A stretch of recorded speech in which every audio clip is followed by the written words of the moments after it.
Yana Canvaga kiramiz. Canvaga kirdik. Endi masalan Instagramga follow qilib qo'ying dedi-ku, bosmoqchimiz masalan. Qaytadan o'rgating. Mana templates deb bosamiz. Men tepada search turibdi, kabut mana shuga following deb yozamiz. Inglizcha yozish kerak. Following ni bosdim. Videoni bosyapman.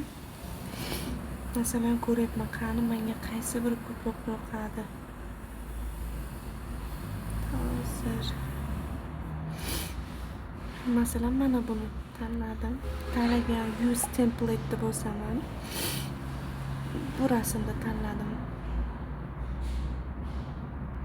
Agar shunaqa 21 shunaqa to'xtab qoladigan bo'lsa, bosib qaytadan next deb bosamiz.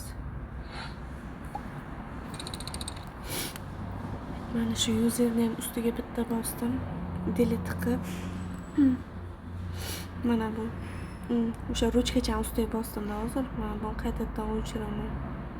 Masalan, mushtari nuqta chiziqcha nuqta Azizova bo'lsin. Uzunlar qabul qilmaydigan qisqalar, masalan mushtari deb yozdim.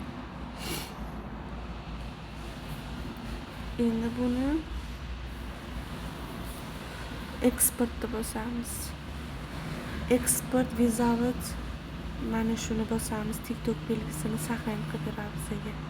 Galeriyaga tushdi, saqlanib bo'ldi.